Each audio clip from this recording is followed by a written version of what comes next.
Filipenses capítulo 1, versículo 1, o tema da minha ministração hoje é servos de Cristo.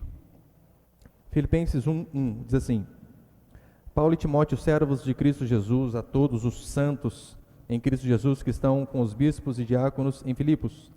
Graça a vós e paz da parte de Deus, nosso Pai, e do Senhor Jesus Cristo. Até aí, só tá bom. Semana passada eu fiz uma introdução bem breve da carta de Paulo aos Filipenses e citei bastante Atos, né, que ali dá os princípios de como foi fundada esta igreja aqui. E sintetizando o que eu falei a semana passada, eu deixei claro o seguinte: que todo ser humano, ele busca ser feliz, sem exceção, não importa onde seja. Pode ser no casamento, pode ser na vida pessoal, na vida financeira, no trabalho. Todo mundo quer felicidade, todo mundo quer paz. Esse é o anseio do ser humano. E muitos, por conta de buscar a paz, às vezes acabam se enveredando por caminhos terríveis, terríveis. Por quê? Pelo anseio de alegria, acabam talvez trazendo tristeza. E eu deixei claro também que felicidade, segundo a Escritura, não é ausência de problema. Que muitos pensam que de fato a felicidade em Deus é quando você não ter problema nenhum, dificuldade nenhuma, nada. Citam às vezes distorcidamente o Salmo 91 e outras passagens da Escritura, onde diz que, olha, 1000 cairão ao teu lado, 10.000 à tua direita, mas você não será atingido. E eles se esquecem que este apóstolo que está escrevendo essa epístola, cujo tema é alegria, ele está escrevendo de uma prisão. Paulo está preso, possivelmente olhando o seu martírio, a sua morte logo ali na frente. E ainda assim ele consegue dizer em Filipenses 4, alegrai-vos no Senhor, outra vez vos digo, alegrai-vos. O tempo todo você vê Paulo dizendo, se alegrem, se alegrem. Ele não estava no melhor dos ambientes. E eu não sei se você já visitou alguma prisão. As prisões de hoje já não são boas, imagine as de antigamente. Iam ser muito, muito piores mesmo. Então, a paz que Paulo vai dizer que ele encontrou, não é uma paz, uma alegria efêmera, artificial, de pouca duração, mas é uma paz que de fato excede todo o entendimento, como diz a palavra do Senhor. E eu deixei claro, né, que a Escritura, ela tem o caminho do céu, ou seja, o caminho da salvação, mas ela vai nos nortear de como nós devemos viver aqui na terra, de como nós devemos nos comportar no trabalho, no casamento, na criação dos filhos, politicamente e em todos os outros assuntos. E Filipenses aqui, você vai ver, ele faz parte, na verdade, de um grupo de 4 cartas, conhecidas como cartas da prisão. Filipenses, Colossenses, Filemão e Efésios. E Paulo aqui, de fato, está preso, esperando talvez um veredito positivo mais ali na frente, mas ele mesmo não sabia de nada. E com base nisso, eu vou passar 2 princípios aqui. Põe o primeiro ali, por favor, meu filho. Vou ser bem curtinho hoje, meus irmãos. Primeiro princípio: de Cristo somos servos. É isso que Paulo começa dizendo, versículo 1. Paulo e Timóteo, servos de Cristo Jesus. Paulo aqui, ele por meio da sua saudação, ele agradece a Deus e ele deixa de forma bem explícita: do Senhor nós somos servos. Antes de entrar basicamente no que significa servo, é de suma importância você entender como que eram escritas as cartas antigamente, porque hoje em dia como que funciona? Hoje não tem nem carta mais, né? Não sei nem se alguém põe carta no correio mais. Mas coloque aí um e-mail. O e-mail normalmente você coloca lá, né, o motivo, coloca toda a carta e lá por último você assina, né? ATT, atenciosamente, fulano de tal. Aqui era diferente, você pode perceber, ele começa com o nome, Paulo e Timóteo, servo de Jesus Cristo, depois ele dá a saudação e depois ele desenvolve o assunto. Por quê? Você tem que levar em consideração que era rolinho de papel ali. Você imagina, você lê uma carta inteira, daí lá no final, daí, puxa, não era essa que era para eu ler, era do outro cara. Ia dar um trabalho danado. Então, por isso que um dos motivos que tinha ali logo no começo, né? Então a pessoa abria o rolo e já via Paulo e Timóteo, servo de Jesus Cristo, da igreja em Filipos, e ali ele começa a sua saudação. E ele diz aqui Paulo e Timóteo, provavelmente por 2 motivos. Porque Timóteo talvez concordasse, de fato, com tudo isso que ele estava escrevendo, e talvez também porque tinha a possibilidade de Timóteo ser o editor dele, né? Paulo está narrando e Timóteo está ali redigindo. Mas o mais importante não é isso. O mais importante é quando ele diz assim: Paulo e Timóteo, servos. E como eu disse na última semana, por mais que a palavrinha aqui seja uma palavra boa, né? Eu sou servo de Deus. O original ali é doulos, que significa escravo. O que Paulo está dizendo é assim, olha, eu e Timóteo, nós não temos nossas próprias vontades. Nós somos escravos de Cristo. Um Senhor nos comprou e este Senhor é o nosso dono. Eu sei que ninguém gosta de usar esse termo, né? Meu dono. Mas é literalmente isso que Paulo está dizendo aqui. E é por este motivo que nós já cancelamos todos e quaisquer desejos do ser humano. Dos cristãos, obviamente, dizendo, né? Eu tenho sonho disso, sonho daquilo. Meu filho, você tem que ter o sonho de ser fiel a Deus, é o que a Escritura diz. De obedecer a Ele.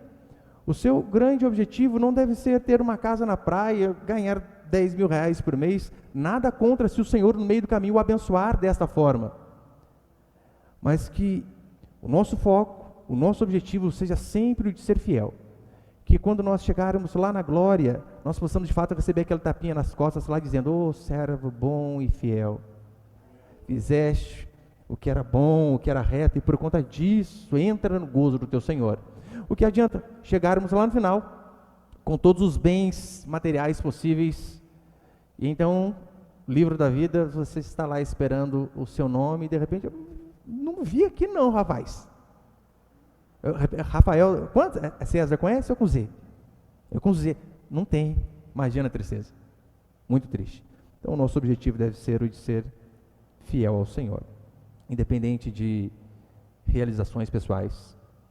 Independente de ter os nossos sonhos. É por isso que, né, o problema de muitos cristãos hoje, sabe qual é? A vida dele não é pautada naquilo que a Escritura diz. Mas é pautada no que as canções gospel diz. Daí ele está lá. Em vez de olhar para Paulo, dizendo servo de Cristo, em vez de olhar para esses homens que muitos foram decapitados, cerrados ao meio, mulheres foram cerradas ao meio, perderam seus maridos, filhos, um monte de coisa, eles não olham. Eles preferem ir para aquela canção que diz assim, volte a sonhar, Deus ainda realiza sonhos. Daí ele, com base naquilo lá, ele faz a teologia dele. E aí, então ele é mandado embora do serviço. O que acontece? Deus é ruim. Como pode um servo de Deus passar por dificuldade, problema, luto? Não tem como essas coisas acontecer. É por quê? Porque ele teologicamente pegou o caminho errado. Então, eu e você devemos lembrar que escravos, como Paulo se intitula juntamente com Timóteo, têm como único objetivo existencial serem obedientes ao seu Senhor. Este deve ser o objetivo de vida meu, seu, de todo aquele que se intitula cristão. Obedecer a Deus. Não é ser um sucesso, não é conquistar coisas, mas glorificar o nome do Senhor.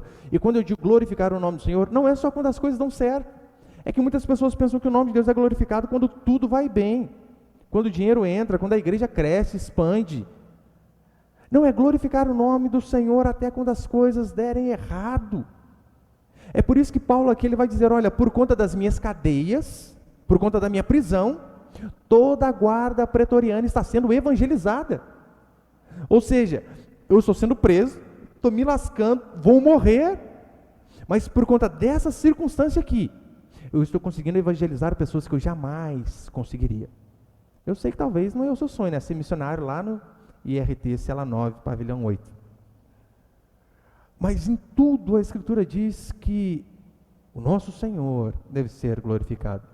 Tanto é que você vê, não só na história bíblica, mas na história cristã, muitas vezes onde homens de Deus se deram muito mal nesta vida. E por conta de uma vida terrível, uma morte terrível, o Evangelho avançou muito mais. Olha o exemplo no Coliseu Romano. Alguns historiadores vão dizer, John Fox ele diz muitas coisas também no seu livro em relação aos mártires, ele vai dizer que muitos cristãos, né, o espetáculo que tinha à tarde em Roma não era futebol como nós temos domingo, era crente sendo comido. Você imagina o comentário do povo, olha, vamos lá, vai ter um espetáculo ali no Coliseu, o que vai ter? É guerra, luta? Não, é aqueles crentes lá, aquela seita, eles sendo devorados, vamos lá ver. E Tertuliano vai dizer que, enquanto muitos cristãos morriam, o Evangelho crescia. E então vem aquela célebre frase dele, né? O sangue dos mártires é a semente da igreja. Quanto mais se matava cristãos, quanto mais se perseguia, mais a igreja do Senhor avançava. Por este motivo, nós devemos lealdade àquele que nos comprou. Lealdade, independente da circunstância. Lealdade se as coisas acontecerem, forem boas, mas se não acontecerem coisas boas, a verdade e a lealdade devem permanecer. Essa semana eu escrevi um artigo mais ou menos nesse sentido, né? Eu disse que caráter é você falar sempre a verdade, mesmo que esta te prejudique, mas continuar falando a verdade. Portanto, nós devemos avaliar constantemente o nosso nível de servidão.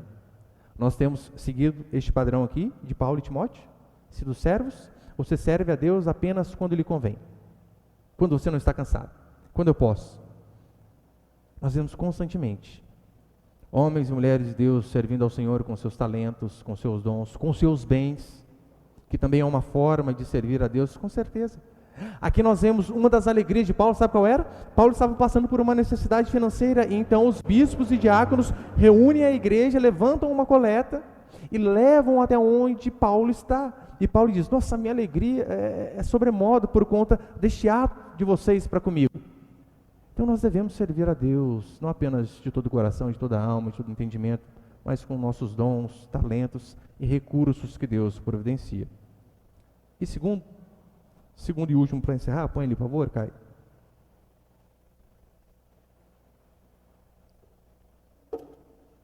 Segundo princípio, igrejas necessitam de líderes,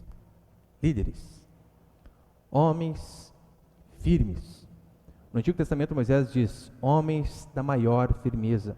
Aqui não tem nada a ver com ser grosso, não, com falar gritando, tem a ver com ser firme. E um exemplo é o próprio Moisés. Diz a Escritura que ele era manso, toda vez firme. Em contrapartida, o seu irmão Arão, lembra aquele episódio onde ele vai receber a lei do Senhor? E então ele deixa o seu irmão cuidando da congregação.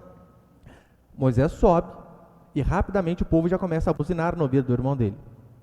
Ó Arão, quanto a esse Moisés aí, a gente não sabe quando que ele vem, né? Faça para nós deuses, para que nós possamos o adorar. E então, olha o termo que Êxodo usa.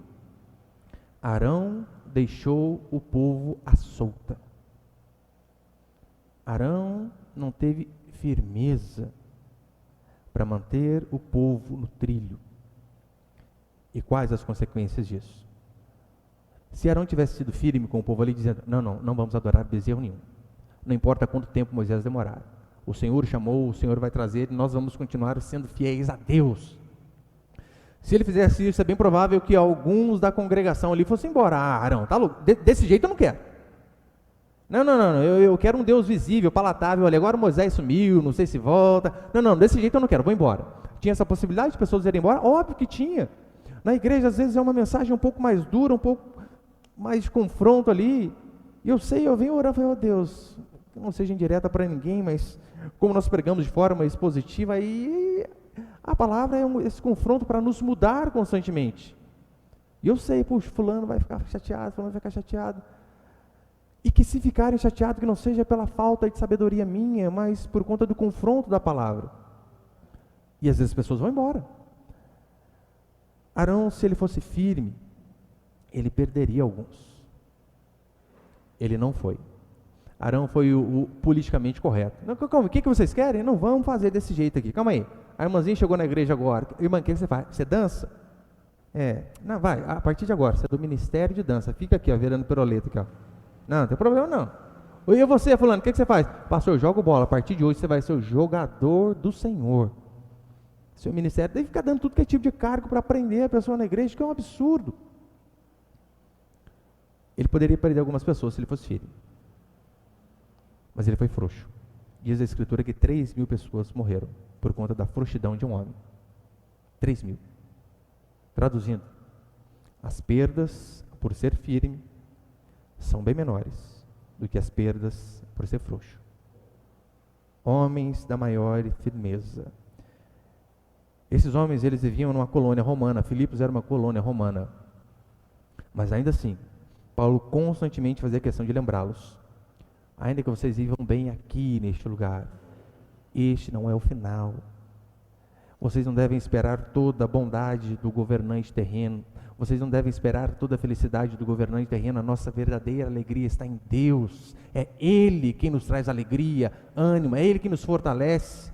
Ele que na verdade é o objetivo existencial de nossas vidas, mesmo em um lugar muito próspero. Por que eu digo isso? Olhe para a Europa. De lá vieram pregadores para todos os cantos da terra. A Europa antigamente exportava pregadores para todos os lados, inclusive aqui para o nosso país. Vai à Europa agora, você vai ver. Muitas igrejas não existem. Eu falo para você que eu conversava com um casal que estava na Suíça, e eles ficaram não sei quanto tempo lá, e eles me disseram o seguinte: pastor, é impressionante. A gente está rodando, não acha uma igreja boa, né? Uma igreja reformada, a gente não acha. Aí, então, quando eles acharam uma igreja, a igreja culta a cada 45 dias. Como assim? Não, é porque não tinha gente o suficiente. E detalhe, era um culto meio eclético, né? Se eu posso dizer assim.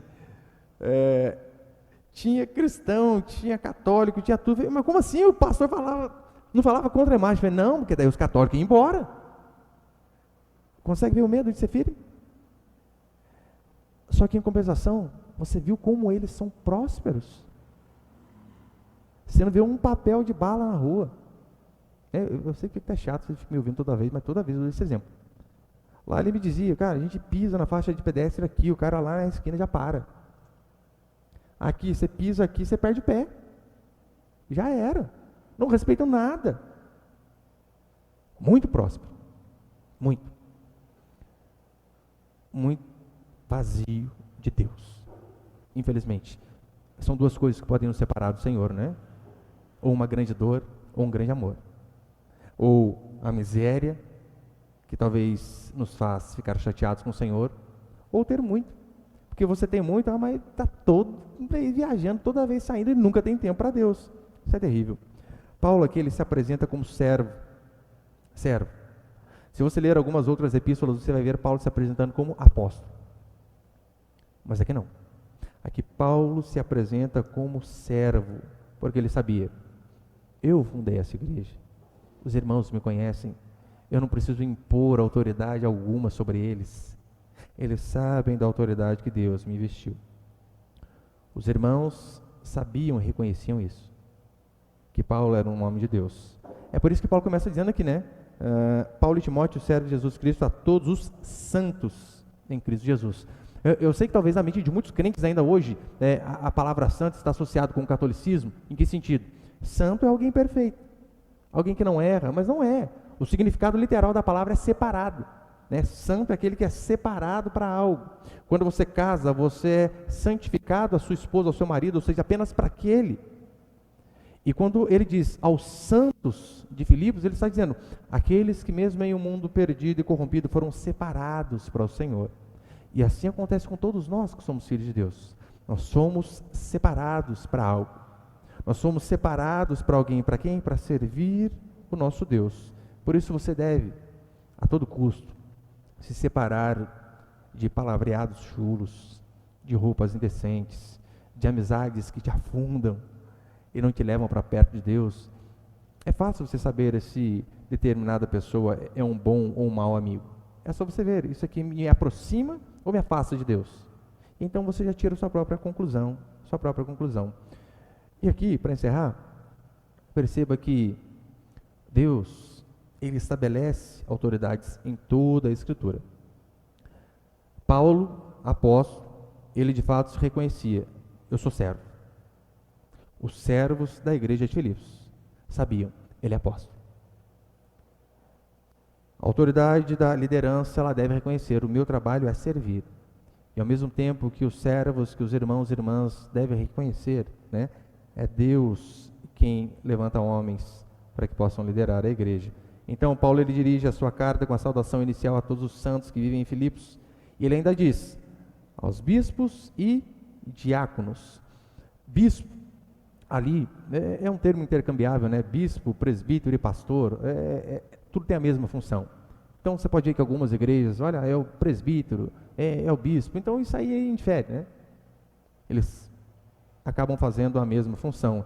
E diáconos significa literalmente servente, aquele que serve, aquele que ajuda. Aqui, mais uma vez, nós já desconstruímos por completo aquele papinho de desigrejado. Eu preciso de Deus e não da igreja. Mas como assim? Paulo, ele cumprimenta os irmãos e os líderes da igreja. Os irmãos da igreja e os líderes da igreja. Mas isso eu sempre ouço. Mas a Escritura diz que todos nós somos iguais. E óbvio que isso é verdade. Todos nós somos iguais em valor diante de Deus. Não importa sexo, não importa seu tipo de cabelo, não importa a cor da sua pele. Diante do Senhor nós temos o mesmo valor. Só que na igreja de Deus nós temos funções diferentes. E é isso que Paulo vai defender quando ele defende o seu apostolado. Olha, eu sou servo, mas o Senhor me colocou nessa posição para quê? Para que a igreja seja aperfeiçoada. É isso que ele diz, que Deus separou apóstolos, pastores, mestres, para edificação da igreja, para que os santos fossem aperfeiçoados. Então, mesmo todos sendo iguais diante de Deus, ainda assim exercemos funções diferentes. Atos capítulo 1, põe ali, Samuel. Atos 6, versículo 1 diz assim: naqueles dias, crescendo o número dos discípulos, houve reclamação dos judeus de cultura grega, ou os helenistas, contra os demais judeus, pois as viúvas daqueles estavam sendo deixadas de lado na distribuição diária de mantimentos. Em razão disso, os 12 convocaram a multidão dos discípulos e disseram: não faz sentido que deixemos a palavra de Deus e servamos as mesas. Portanto, irmãos, escolhei dentre vós 7 homens de boa reputação, cheios do Espírito Santo e de sabedoria, os quais encarregaremos esse serviço, mas a nós nos devotaremos à oração e ao ministério da palavra. Olha o que estava acontecendo aqui. Estava tendo uma rixa ali em relação ao suprimento das viúvas, verdadeiramente viúvas. A igreja ajudava, mas então os helenistas, como aqui a tradução é fantástica, né? Os judeus de cultura grega, eles começaram a reclamar ali, mas calma aí, o povo aí mais puro, eles estão deixando as nossas viúvas por último. E eles levam isso ao conhecimento dos apóstolos e dizem: Pedro, tem uma coisa errada aí, não é possível. O que é isso agora? Estão fazendo acepção de pessoas? Dentro da igreja? E então Pedro vai e diz: olha, separa homens. E é interessante, né? Aqui traduzindo é o ministério de distribuir cesta básica. Basicamente isso.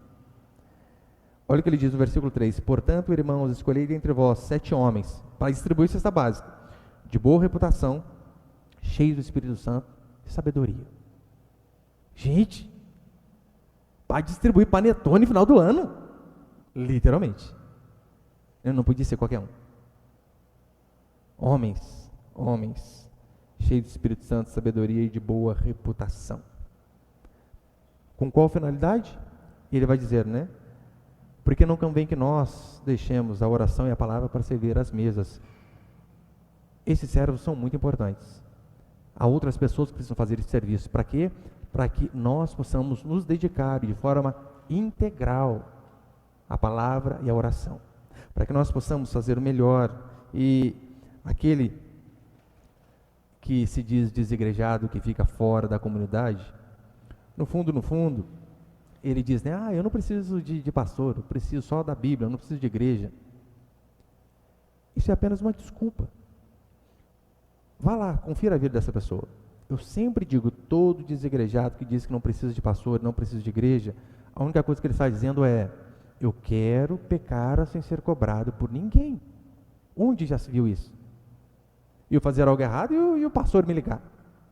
O líder de pequeno grupo vir falar para mim, qual o problema? Onde já se viu alguém me cobrar? Portanto, não existe esse negócio de longe da igreja, mas junto com Deus, né? Não. A Escritura diz que nós devemos estar com Deus juntamente com os irmãos. E se você for honesto, você vai ver, não existe igreja sem uma liderança. Não existe uma empresa sem uma liderança. Você conhece alguma empresa que cada um faz o que quer? Entra a hora que quer, não tem cobrança de horário, uniforme, nada? Não existe. Num lar, é necessário que haja ordem. É necessário que alguém assuma a posição de liderança, no caso o marido. Ele deve liderar a casa. A esposa ser a sua auxiliadora para que os filhos vejam, olha, aqui há ordem. Família nenhuma avança. Por que que você acha, meu irmão e minha irmã, que as famílias têm se desmantelado a cada dia, se dizimado a cada dia? Por quê? Porque o esquerdismo, todavia, quer acabar com as famílias. Hoje eu vi uma reportagem, uma notícia. Estava lendo uma notícia lá, dizendo que, eu não lembro se é na Assembleia Federal, se é só aqui em São Paulo, acho que é federal, que eles estavam lá com um projeto de lei para que as mães solo, né, aquela mãe que é solteira, ela tivesse o dobro de benefício, tivesse mais facilidade para conseguir um monte de coisa e tal. Eles não percebem. Isso daí é um estímulo para o fim das famílias. Para que realmente as pessoas não se casem, não se unam, não criem os filhos juntas. É um estímulo. Então não existe igreja, empresa, lar, uma sociedade sem ordem, sem líderes dirigindo. E eu disse uma vez isso para um pastor conhecido, ele falou assim, mas a Escritura diz que todos nós somos sacerdotes. Óbvio que sim. No sentido de que não é só o pastor que deve levar a palavra, mas você no seu trabalho, você vai chegar em um local que talvez o pastor não queria chegar. Na sua família. Nesse sentido, somos sim todos sacerdotes. Mas eu e você devemos lembrar que somos sacerdotes, que hoje nós não precisamos de um intermediador, né, de um mediador, no sentido de que, a partir do momento que o véu se rasga, você não precisa ir ao pastor para que o pastor ore a Deus, Deus responda ao pastor, o pastor traga a você. Cada um de nós aqui podemos chegar diante de Deus com humildade, com o joelho dobrado, dizendo, Deus, tenha misericórdia da minha vida, e saber que Deus vai nos atender. Daí tem um endemoniado lá perto do seu bairro. O que muitos fazem? Liga para o pastor, fala, criatura, o Espírito Santo está nele, está em você, mete a mão na testa lá e aleluia, manda embora. Eu falo para você que uma vez eu era novo convertido, ficou um processo na minha frente lá, na hora já liguei para o pastor, pastor, o senhor vem aqui, vai fazer o quê? Põe o telefone na testa, eu vou orar. Ore você, eu tomei um xingo ainda, falei, tá certo ele, que incrédulo, gente. Neste sentido, sim, o véu se rasgou e todos nós temos acesso ao Senhor. Mas no Novo Testamento, nesta carta, que nós estamos lendo em várias outras, nós vemos Paulo constantemente abrindo igrejas e separando presbíteros, bispos, diáconos, pessoas que estariam à frente. Em sua primeira viagem missionária, Paulo elegeu bispos em cada uma igreja, na sua primeira. Na sua segunda viagem missionária, a mesma viagem a qual ele fundou essa igreja aqui de Filipos, olha o que ele escreve aos Tessalonicenses, põe ali, por favor, 1 Tessalonicenses 5,12. Irmãos, pedimos que deis o devido respeito aos que trabalham entre vós, que vos presidem no Senhor e vos aconselham, e os tenhais em grande estima e amor por causa do trabalho que realizam. Como vocês devem tratar a liderança da igreja? Ele responde, pedimos que deis o devido respeito aos que trabalham entre vós, que vos presidem no Senhor e vos aconselham, e os tenhais em grande estima e amor por causa do trabalho que realizam. Na sua terceira viagem missionária, Paulo chama os bispos e presbíteros para se despedir. Em Tito e em Timóteo, você vê uma recomendação de como deve ser o presbítero, o bispo, olha, marido de uma só mulher, não dado ao vinho, e mais um monte, hospitaleiro, e várias outras coisas. E aqui, para encerrar, Paulo faz essa especial menção dos bispos e diáconos, provavelmente por dois motivos. Primeiro, porque é bem provável que esses homens que moveram a igreja para arrecadar fundos para levar para Paulo, para que as suas necessidades fossem supridas. Mas um segundo motivo também era para reforçar o respeito à liderança. Aqueles que servem ao Senhor, aqueles que trabalham na obra. Provavelmente também por isso. Porque uma igreja saudável segue esse exemplo. O pastor é servo. Ele não é chefe. Tem uma diferença, né? O servo e o chefe. O chefe manda, o servo está ali, trabalhando junto. No quartel nós sempre dizíamos, né? Tem uma grande diferença do comandante e do mandante. O mandante apenas manda, vai. O comandante de verdade, ele está ali, está junto com a tropa, está trabalhando. Então uma igreja séria e uma igreja saudável, melhor dizendo, é onde o pastor de fato serve. E onde também os irmãos não são pesos, mas são motivo de alegria, assim como esses irmãos eram motivo de alegria para Paulo. Amém, meus irmãos?